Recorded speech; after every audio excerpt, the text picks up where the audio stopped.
Zonja dhe zotërinj, përshëndetje. Unë jam Jon Çeku dhe ky është edicion informativ. Shtetet e Bashkuara dhe Irani kanë shkëmbyer zjarr në ngushticën e Hormuzit, ndërsa forcat amerikane përpiqen të hapin korridorin detar për anije tregtare.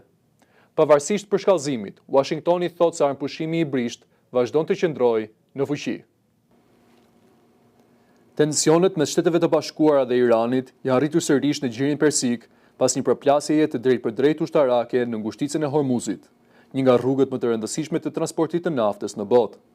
Sipas autoriteteve amerikane, incidenti ndodhi gjatë një operacioni të ri detar, i cili synon të shoqërojë dhe të nxjerrë në mënyrë të sigurt anije tregtare të bllokuara në rajon. Ky operacion vjen si përgjigje ndaj bllokadës së vendosur nga Irani, që prej javësh ka ndërprerë një pjesë të madhe të trafikut detar në zonë. Pentagoni bëri të ditur se forcat amerikane kanë fundosur disa mjete të vogla detare iraniane dhe kanë interceptuar raketa lundruese dhe dron që sipas tyre përbënin kërcënim për anijet në eskort. Nga ana tjetër, Irani reagoi duke lëshuar raketa drejt anijave amerikane dhe drejt objektivave në rajon, përfshirë Emiratet e Bashkuara Arabe, duke arritur frikën për një përshkallëzim më të gjerë të konfliktit. Megjithatë, sekretari amerikan i mbrojtjes, Pete Hegseth, deklaroi se armpushimi nuk është priqur. Ai theksoi se Shtetet e Bashkuara nuk janë në kërkim të një lufte të re, por nuk do të lejojnë që Irani të përdorë këtë rrugë detare si mjet presioni ndaj ekonomisë globale. Në të njëjtën linjë, presidenti Donald Trump ka rritur tonet ndaj Teheranit, duke kërkuar që Irani të tërhiqet dhe të heqë dorë nga bllokada, ndërsa paralajmëroi për reagim të fortë në rast ndërhyrjeje ndaj operacionit amerikan. Ndërkohë, përpjekjet diplomatike për të rifilluar bisedimet e paqes mbeten të bllokuara. Deri tani, palët kanë zhvilluar vetëm një raund negociatash, pa arritur marrëveshje konkrete. Presidenti amerikan, Donald Trump, ka minimizuar kapacitetet ushtarake të Iranit dhe ka deklaruar se Teherani duhet të dorëzohet, ndërsa tensionet mbeten të larta pavarësisht armpushimit të brisht. Presidenti amerikan, Donald Trump, ka shpërsuar tonet ndaj Iranit, duke deklaruar se Teherani duhet të ngrejë flamurin e bardhë të dorëzimit në një moment kur tensionet mes dy vendeve mbeten të larta. Duke folur nga zyra ovale, Trump u shpreh se Irani ka humbur ndjeshëm fuqinë ushtarake dhe, sipas tij, nuk përbën më një kërcënim serioz. Ai përdori një gjuhë të fortë, duke krahasuar arsenalin iranian me armë të dobta, ndërsa theksoi se Shtetet e Bashkuara kanë kontroll total mbi situatën. Komentet e tij vijnë vetëm pak orë pasi forcat iraniane kanë qelluar drejt anijeve amerikane në ngushticën e Hormuzit, një nga pikat më strategjike për furnizimin global me energji. Megjithatë, pavarësisht incidenteve, administrata amerikane këmbgul se armpushimi i brisht mes dy vendeve nuk është priqur zyrtarisht. Trump gjithashtu vlerësoi bllokadën detare të vendosur nga SBA ndaj Iranit, duke e cilësuar atë si të pathyeshme, ndërsa shtoi se kjo strategji po funksionon dhe po rrit presionin ndaj Teheranit. Sipas tij, Irani në mënyrë private kërkon një marrëveshje dhe pse publikisht mban një qëndrim sfidues. Presidenti amerikan akuzoi udhëheqjen iraniane për lojra, duke pretenduar se komunikimet mes palëve ndodhin për mohohen në publik. I pyetur se çfarë do të konsiderojë shkelja e armpushimit, Trump dha një përgjigje të paqartë, duke thënë se Irani e di çfarë nuk duhet të bëjë, dhe se SBA do të reagojë në momentin e duhur. Analistët paralajmërojnë se retorika e fortë nga të dyja palët rrit rrezikun e një përshkallëzimi të ri, edhe pse aktualisht armpushimi vazhdon të qëndrojë në fuqi. Presidenti amerikan, Donald Trump, akuzoi papën se po justifikon armët bërthamore për Iranin, ndërsa Papa Leoni reagoi duke theksuar se Kisha predikon paqen dhe kundërshton çdo armë bërthamore. Një përplasje e fortë politike dhe retorike është zhvilluar mes presidentit amerikan Donald Trump dhe Papa Leos në një moment delikat për marrëdhëniet mes SBA-s dhe Vatikanit. Gjithçka nisi pas një deklarate të Trump, i cili në një intervistë akuzoi Papën se sipas tij do të pranonte që Irani të kishte armë bërthamore, duke shtuar se një qëndrim i tillë rrezikon besimtarët katolik dhe stabilitetin global. Deklarata shkaktoi reagim të menjëhershëm nga Vatikani. Nga rezidenca në Castel Gandolfo, Papa reagoi duke theksuar se misioni i Kishës është të predikojë paqen dhe ungjillin dhe se qëndrimi i saj kundër armëve bërthamore është i qartë dhe i pandryshueshëm. Çdo kush që më kritikon, le ta bëj me të vërtetën, u shpreh Papa, duke refuzuar drejt për drejt akuzat e presidentit amerikan. Përplasja vjen në prag të një vizite të rëndësishme diplomatike në Vatikan nga sekretari amerikan i shtetit Marco Rubio, e cila synonte të ulte tensionet mes dy palëve pas mosmarrëveshjeve të fundit. Ndërkohë, deklaratat e Trump kanë nxitur reagime të shumta në Itali. Zyrtar të lartë të qeverisë dhe përfaqësues politik janë rreshtuar në mbështetje të Papës. Ministri i Jashtëm italian Antonio Tajani e cilësoi komentet e Trump si të papërshtatshme dhe jo të dobishme për paqen, ndërsa zëvendës kryeministri Matteo Salvini theksoi se sulmet ndaj Papës nuk ndihmojnë në zgjidhjen e krizave globale. Edhe opozita italiane reagoi ashpër. Liderja e Partisë Demokratike, Elly Schlein, e cilësoi Trump si agresiv dhe përçarës, duke shprehur solidaritet me Papën. Në këtë klim tensioni, Vatikani ka bërë të qartë se nuk do të ndryshojë qëndrimin e tij, duke vijuar të promovojë dialogun dhe paqen pavarësisht kritikave. Përplasja mes Washingtonit dhe Vatikanit shton pasiguritë në një moment kur konfliktet ndërkombëtare dhe debatet mbi armët bërthamore mbeten në qendër të vëmendjes globale. Të paktën 25 persona u vranë nga sulmet ruse në lindje të Ukrainës, përfshirë 12 në një bombardim të rënd në Zaporizhia. Sulmet ndodhen vetëm pak orë para afatit për një arpushim të propozuar nga Kievi. Një valë e re sulmesh ruse ka goditur qytetet në lindje të Ukrainës, duke shkaktuar të paktën 25 viktima në një nga ditët më të përgjashme të këtij viti.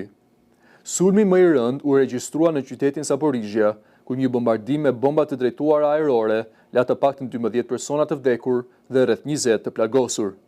Sipas autoriteteve lokale, sulmet goditën zona të banuara, duke dëmtuar ndërtesa rezidenciale, një servis makinash dhe objekte të tjera civile, ndërsa shpërthimet shkaktuan edhe zjarre të mëdha. Zyrtarët Ukrainas akuzojnë forcat ruse se pas goditjeve fillestare kanë vazhduar sulmet me dron, duke vështirësuar ndërhyrjen e ekipeve të emergjencës. Sulmet e tjera janë raportuar edhe në rajone të ndryshme të lindjes së vendit, duke rritur bilancin e viktimave në të paktën 25 persona. Ngjarjet vijnë vetëm pak orë para afatit për një arpushim të propozuar nga Ukraina, i cili pritet të nisë në mesnatë dhe të jetë pa afat të caktuar. Nga ana tjetër, Rusia ka shpallur një arpushim të përkohshëm më 8 dhe 9 maj, në kuadër të përkujtimeve për fitoren e luftës së dytë botërore. Por Kievi e ka konsideruar këtë propozim të pamjaftueshëm. Situata në terren mbetet shumë e tensionuar, ndërsa shpresat për ndaljen e luftimeve duken ende të pasigurta. Komuniteti ndërkombëtar po ndjek me shqetësim zhvillimet, ndërsa lufta vazhdon të marrë jetë civile dhe të shkatërrojë infrastrukturën në Ukrainë. 7 persona në një anije turistike në Atlantik dyshohet se janë infektuar me hantavirus, ndërsa 3 prej tyre kanë humbur jetën. Organizata botërore e shëndetësisë thotë se rreziku për publikun mbetet i ulët. Një shpërthim i rrallë sëmundjeje ka shkaktuar alarm në një anije turistike në Oqeanin Atlantik, ku të paktën 3 persona kanë humbur jetën dhe disa të tjerë dyshohet se janë infektuar me hantavirus. Sipas Organizatës Botërore të Shëndetësisë, gjithsej 7 pasagjerë janë të konfirmuar ose të dyshuar si të prekur nga ky virus, i cili zakonisht transmetohet nga bretësit. Ekspertët shpjegojnë se hantavirusi përhapet kryesisht përmes kontaktit me urinën, jashtëqitjet apo poshtymen e minjve, ndërsa transmetimi nga njeriu te njeriu është shumë i rrallë. Megjithatë, ambientet e mbyllura si anjet turistike mund të krijojnë kushte më të favorshme për përhapjen e infeksioneve për shkak të densitetit të lartë të pasagjerëve. Simptomat e para janë të ngjashme me gripin, lodhje dhe temperaturë, por disa ditë më vonë, gjendja mund të përkeqësohet ndjeshëm duke shkaktuar vështirësi në frymëmarrje dhe grumbullimin të lëngjeve në mushkëri. Specialistët paralajmërojnë se sëmundja mund të përparojë shumë shpejt dhe në raste të rënda kërkon trajtim intensiv në spital, pasi nuk ekziston një ilaç specifik antiviral për këtë virus. Autoritetet ndërkombëtare besojnë se shpërthimi mund të ketë nisur nga një çift pasagjerësh që u ngjitën në anije në Argjentinë, të cilët mund të kenë qenë të infektuar përpara nisjes së udhëtimit. Megjithatë, Organizata Botërore e Shëndetësisë thekson se rreziku për përhapje më të gjerë mbetet i ulët dhe se kjo situatë nuk përbën kërcënim global. Ekspertët sigurojnë se bëhet fjalë për një infeksion të rrallë dhe nuk ka arsye për panik, duke theksuar se kjo nuk është një situatë e krahasueshme me pandemitë globale. Ndërkohë, autoritetet shëndetësore po monitorojnë nga afër situatën dhe po marrin masa për izolimin dhe trajtimin e rasteve, ndërsa pasagjerët në bord përballen me pasiguri dhe pritje për zhvillimet e mëtejshme. Kryeministrja e Italisë, Giorgia Meloni, denoncoi publikimin e disa fotove të manipuluara me inteligjencë artificiale, duke paralajmëruar për rrezikun e deepfake-ve në manipulimin e opinionit publik.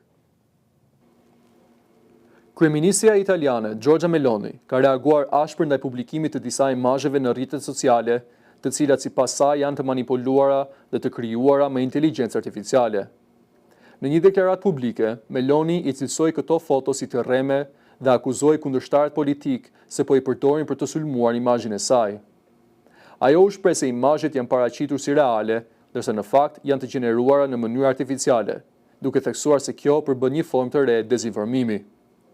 Megjithatë, në një ton ironik, kryeministria pranoi se në disa raste manipulimi e kishte përmirësuar pamjen e saj, por theksoi se problemi është shumë më i madh se sa një sulm personal.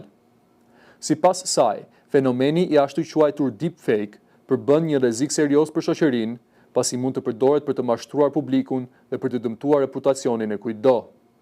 Meloni paralajmëroi se jo të gjithë kanë mundësinë të mbrohen nga sulme të tilla, duke e bërë këtë fenomen edhe më shqetësues në epokën e teknologjisë së avancuar. Ajo bëri thirrje për më shumë kujdes nga qytetarët, duke theksuar rëndësinë e verifikimit të informacionit përpara se ai të besohet apo shpërndahet në rrjetet sociale. Çmimi i benzinës në Toronto u rrit 7 cent për litër, duke ju afruar nivelit prej $2. Ekspertët paralajmërojnë se konflikti në Iran mund të rrisë çmimet akoma më shumë në javët në vijim.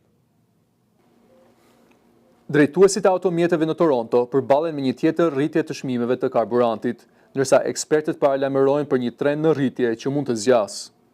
Sipas analistit të energjisë, Dan McTeague, çmimi mesatar i benzinës në zonën e GTA ishte rreth 188 cent për litër dhe u rrit në 195 cent për litër. Ai thekson se tregu po i afrohet një pragu psikologjik të rëndësishëm, $2 për litër, një nivel që mund të ndikojë drejt për drejt në sjelljen e konsumatorëve. Sipas tij, rritja e çmimeve lidhet ngushtë me zhvillimet ndërkombëtare, veçanërisht konfliktin e Iran, i cili ka krijuar pasiguri në furnizimin global me naftë. McTeague paralajmëron se nëse situata vazhdon, çmimet mund të rriten gradualisht deri në një pikë ku shumë qytetarë do të konsiderojnë shumë të shtrenjtë përdorimin e makinës. Ai kujton se në vitin 2022, çmimi i benzinës në Toronto arriti kulmin në rreth 215 cent për litër, por atëherë pati një rënje të shpejtë brenda pak ditësh. Ndryshe nga ajo periudhë, eksperti beson se këtë herë çmimet mund të qëndrojnë të larta për një kohë më të gjatë, për shkak të tensioneve të vazhdueshme në tregjet globale të energjisë. Një nga shqetësimet kryesore mbetet mundësia e një mungese furnizimi, e cila do të përkeqësonte mëtej situatën dhe do të rriste presionin mbi konsumatorët. Ndërkohë, qytetarët në Toronto po përgatiten për kosto më të larta të jetesës, ndërsa çmimet e karburantit ndikojnë jo vetëm në transport, por edhe në çmimet e produkteve dhe shërbimeve në përgjithësi. Autoritetet kanadeze kanë nisur zyrtarisht procesin e regjistrimit të popullsisë, një nga mekanizmat më të rëndësishme për planifikimin e politikave publike dhe zhvillimin e vendit. Qytetarët me kombësi shqiptar dhe kanadeze kanë mundësinë të deklarojnë prejardhjen e tyre, si dhe identitetin kulturor. Kanadaja ka nisur zyrtarisht procesin më të ri të regjistrimit të popullsisë, një procedurë që zhvillohet çdo 5 vite dhe që konsiderohet thelbësore për mënyrën se si planifikohet e ardhmja e vendit. Procesi filloi më 4 maj, ndërsa qytetarët kanë nisur të marrin me post ftesat për të plotësuar formularët përkatës, të cilët mund të aksesohen dhe plotësohen online. Autoritetet u bëjnë thirrje të gjithë banorëve që të marrin pjesë, duke theksuar se përfshirja është e detyrueshme me ligj. Sipas drejtuesve të statistikave në vend, regjistrimi i popullsisë ka shërbyer për më shumë se një shekull si një mjet kyç për të kuptuar ndryshimet demografike dhe sociale në Kanada. Të dhënat e mbledhura përdoren për të ndërtuar një pasqyrë të qartë mbi popullsinë, shpërndarjen e saj dhe nevojat që lindin në kohë reale. Qytetarët shqiptar kanadez kanë mundësinë që në pyetësor të deklarojnë kombësinë e tyre, si dhe identitetin kulturor në disa prej pyetjeve të censusit. Rezultatet e tij do të shërbejnë për të pasur një numër sa më të saktë të komunitetit shqiptar që jeton në Kanada. Të dhënat e deri tanishme flasin për rreth 41.000 shqiptarë kanadez që jetojnë dhe punojnë në provincat e Kanadas. Ekspertët theksojnë se ky proces është baza mbi të cilin ndërtohen vendimet kryesore shtetërore, nga ndërtimi i spitaleve dhe shkollave, te planifikimi i rrugëve dhe shërbimeve publike. Çdo vendim mbështetet në informacionin që del nga ky regjistrim. Regjistrimi i fundit, i zhvilluar në vitin 2021, u ndikua ndjeshëm nga pandemia e COVID-19, e cila ndryshoi mënyrën se si njerëzit jetonin dhe punonin. Për këtë arsye, autoritetet presin që të dhënat e këtij viti të japin një panoramë më të qartë të realitetit aktual në vend. Procesi i regjistrimit do të zgjasë disa javë, ndërsa rezultatet pritet të kenë ndikim të drejtpërdrejtë në politikat publike dhe zhvillimin ekonomik e social të Kanadas në vitet në vijim. Një sulm ajror izraelit në veri të Gazës ka shkatërruar një stacion policie, duke shkaktuar viktima dhe të plagosur, ndërsa dhuna vazhdon pavarësisht armpushimit. Banorët në veri të Gazës janë mbledhur për të parë dëmet pas një sulmi të Izraelit që goditi një stacion policie, duke e lënë ndërtesën pothuajse tërësisht të shkatërruar. Sipas mjekëve në terren, nga sulmi ka humbur jetën një djalë 15 vjeçar, ndërsa disa efektiv policie janë plagosur. Dëshmitarët përshkruajnë momente paniku ku një shpërthim i fortë u dëgjua papritur, duke i detyruar njerëzit të dalin jashtë dhe të përballen me skena të rënda. Një banor i zonës tregoi se pa persona të shtrirë në tokë, të vrarë dhe të plagosur dhe u përpoq të ndihmonte duke i transportuar drejt spitalit Al-Shifa. Mes dhimbjes dhe pasigurisë, ai ngriti pyetjen që po bëhet gjithnjë e më e zakonshme për civilët. Kur do të marrë fund kjo luftë? Sulmi vjen në një kohë kur Izraeli ka shtuar goditjet ndaj strukturave të lidhura me policinë e drejtuar nga Hamasi, të cilën e konsideron si një mekanizëm për forcimin e kontrollit të grupit në territor. Më herët, gjatë së njëjtës ditë, sulmet e tjera izraelite kanë shkaktuar të paktën 2 viktima dhe disa të plagosur, sipas autoriteteve shëndetësore palestineze. Nga ana tjetër, nuk ka pasur një reagim të menjëhershëm nga Izraeli lidhur me këto incidente. Dhuna në Gaza vazhdon edhe pse një armpushim i ndërmjetësuar në tetor 2025 mbetet teknikisht në fuqi. Të dyja palët, Izraeli dhe Hamasi, akuzojnë njëra tjetrën për shkelje të marrëveshjes. Sipas të dhënave nga mjekët lokal, që nga hyrja në fuqi e armpushimit, të paktën 830 palestinez kanë humbur jetën, ndërsa Izraeli raporton për 4 ushtar të vrarë nga militantët gjatë së njëjtës periudhë. Autoritetet amerikane për barazi në punësim kanë paditur gazetën prestigjioze, duke akuzuar se ka anashkaluar një kandidat për shkak të racës dhe gjinisë në përpjekje për të përmbushur objektiva diversiteti. Gazeta e njohur amerikane The New York Times është përballur me një padi nga US Equal Employment Opportunity Commission, e cila e akuzon për diskriminim në procesin e punësimit. Sipas padis, një redaktor i bardhë mashkull është anashkaluar për një pozicion të lartë editorial, pavarësisht se konsiderohej i kualifikuar për rolin. Në vend të tij, posti i është dhënë një kandidateje shumë ratësore me më pak përvojë, çka sipas autoriteteve përbën shkelje të ligjit amerikan për të drejtat civile. US Equal Employment Opportunity Commission argumenton se vendimi është marrë për të përmbushur objektiva të brendshme diversiteti, të cilat i konsideron të palishme nëse cënojnë barazinë e trajtimit në punësim. Padia është ngritur në emër të një punonjësi me përvojë të gjatë në gazetë, i cili kishte aplikuar për promovim vitin e kaluar. Sipas dokumenteve ligjore, institucioni mediatik ka vepruar me keqdashje ose neglizhencë të rëndë ndaj të drejtave të tij. Autoritetet kërkojnë kompensim financiar për dëmet, përfshirë pagat e humbura, si të ndryshime në praktikat e punësimit të gazetës.